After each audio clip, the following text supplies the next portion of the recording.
wethu siyakumema kule ndawo. Sibiza wena Nkosi yamakhosi. Sibiza wena mdala weinsuku. Sibiza wena ndoda engabona ngamehlo ebonakala ngemsebenzi.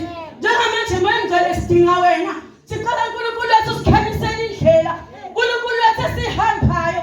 Sicela manje ube nathi. Sicela namhlanje lolu suku uNkulunkulu wethu ulibusise. Kube ngokukhethekile nozokwenza inhliziyo zethu ijabule. Siyacela ke babona amandla.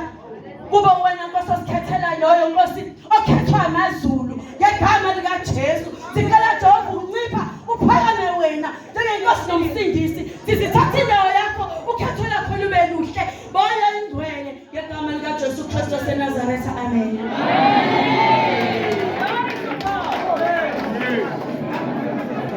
Wenu umuzi wenkosi waKambatha oconvener weMK wase Ward 78.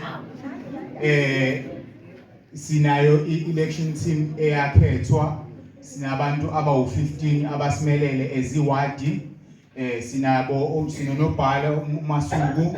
Bese kuba ukuthi election team yami isahlakahlakazekile kancane kodwa sikhona siphelele sonke. Ngiphinde ngibingelele ideploy esinayo eqhamuka kweregion uAyanda Mkhize okuyena engicabanga ukuthi njengoba sila asizi ukuphikisana ngezinto eziningi. Sizolalela into eshiwo yena because uye onikezwe iinstruction or onikezwe imandate yokuthi namhlanje uhlelo luzohamba kanjani. So ngiyazi ukuthi kuyaye kube khona lezi zinto zokuthatha umuntu. Mina bengifisa ukuthi cha akekho ozofisa sizothatha imandate ku-comrade uAyanda Mkhize kube yena ozosichazela ukuthi uhlelo la namhlanje lihamba kanjani. Ngithemba ukuthi sonke ama-comrade sizosiphatha kahle up until kuze kuphele into esize ngayo namhlanje. Siyacabanga ukuthi sonke esikufisayo kugodwa ukuthi izwe lethu libuyele kuthina ezabantu abamnyama. Ukuthi ngaloko sizosebenza ngokubambisana nangokuhloniphana nangoku-understandana. Ngibonge ama-comrade, ngizocela ukuthi ngidlulisele kuAyanda Mkhize okuyena ozosinikeza indlela yokuthi usuku la namhlanje lizohamba kanjani. Amandla! Viva eThekwini region, viva! Siyalithatha ukhethe eThekwini, siyalithatha! Siyalithatha ukhethe eThekwini, siyalithatha! Baleka ANC, baleka! Baleka ANC, baleka!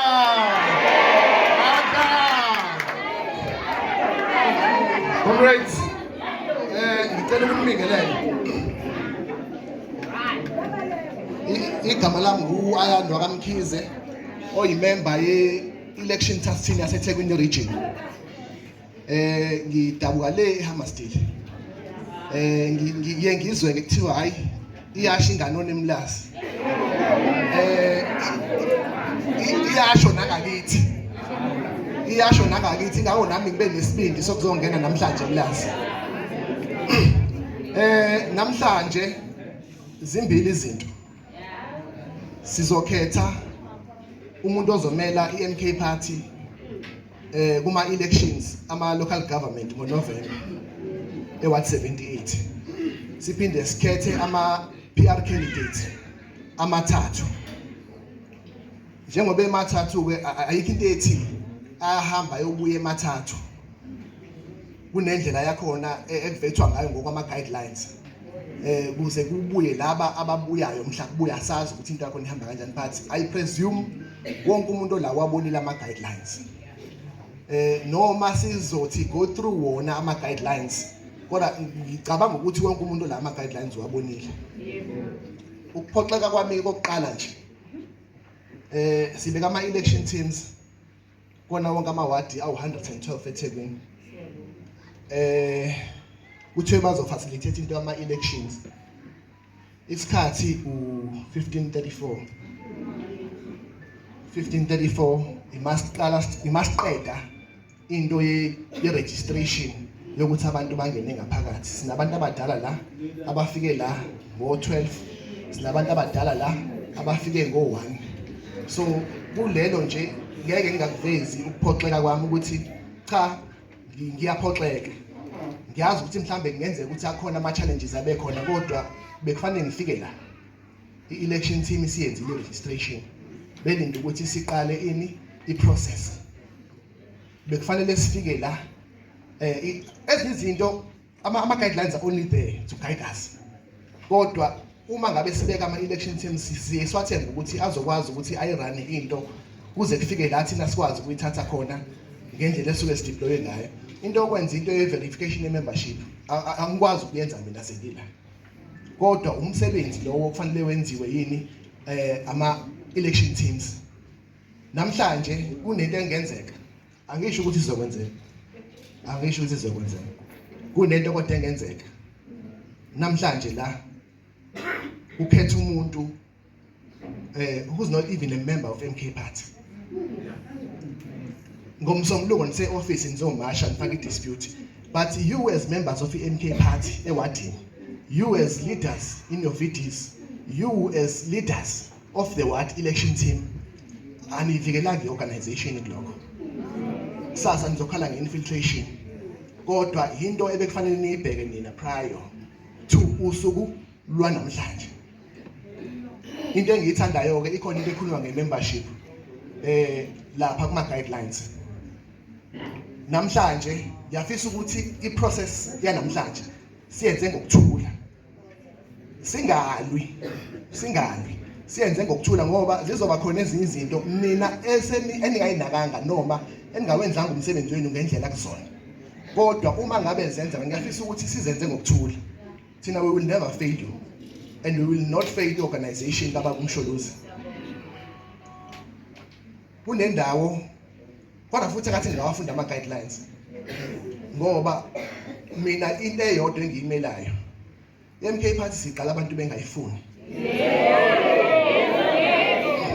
la ngihamba khona lento ngohlezi ngisho siqala i-MK Party abantu bengayifuni mina nama-members e-MK Party president is not wrong uma ngabe ethi ikhansela lokhethe umphakathi kodwa mina njengama-member e-MK upresident has an open door policy anikaze nithi president cha le ukhona la izosilimaza khona nivume kwazi kwafika usuku la namhlanje Monday kobe kuyimali buku ukuthi inishayile mhlambe kwamanye amawadi maku-image umuntu eningamazi niqalana nokumbona into ebekufanele sivike kunesikhathi izinto ke lezi ezosikhatha nezokwenza ukuthi isonto lonke regional office sigcine sinabantu abaningi abazoyitoyito yakhona namhlanje regional office ikodrumeza inale tafula libheke phezulu la kulawa ama-complex akhona lemlasi into eziningi engabe siyazivika kusenesikhathi kodwa siye siyiyeke mangabe isavuna thina ezinye izinto singafuni ukuthi sidile nazo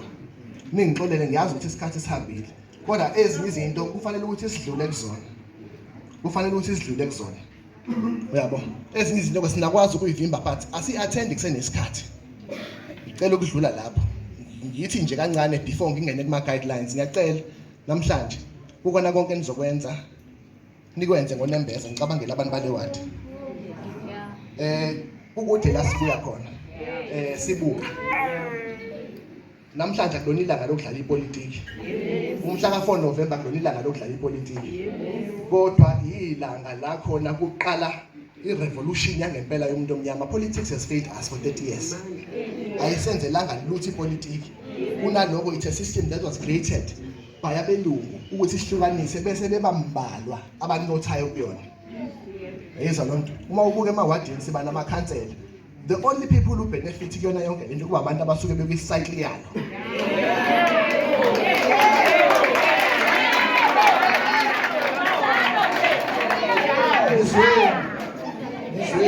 And we need to change this as MK Party. This is not a get rich quick scheme. La kufanele siyisebenzise lento ukukhulula abantu base Ward 78. Kufanele siyisebenzise ukukhulula abantu baseMlazi, sikhulula abantu baseThekwini.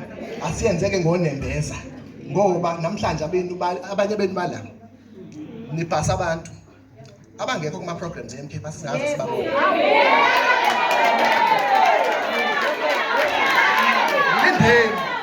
Ngilindeni ngoba ngifuna isixabane next week senintoni ngiqhwebe office. Angifuni isixabane next week seningiqhwebe office. Abanye benu la babhasa abantu because they've got business people abamemva kwabo.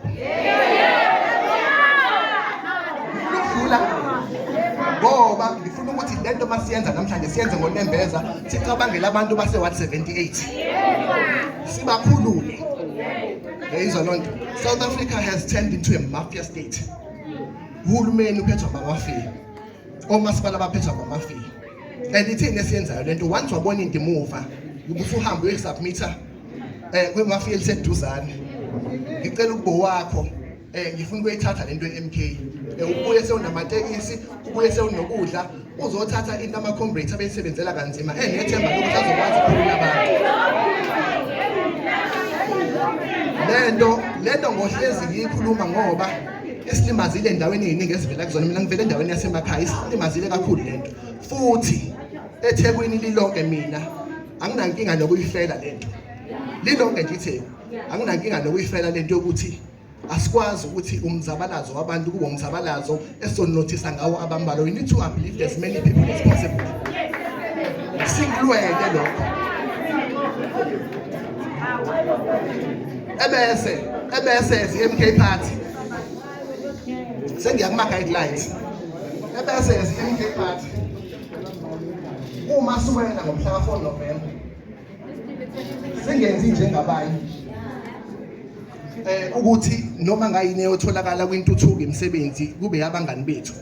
Ebese sincikiselela abantu thiwa ngoba wena usebenza kayibambele usuphoqelekile ukuthi ube volunteer le MK party. Sikubukile kwenza kwamanye ama organizations. So siyacela ukuthi kwe-MK party singakwenzi lokho. Sibavikele abantu. Singabukisi ngabantu ngoba bexakekile ngaleso sikhathi. Uthiwa ngoba uphakelwa la ekhaya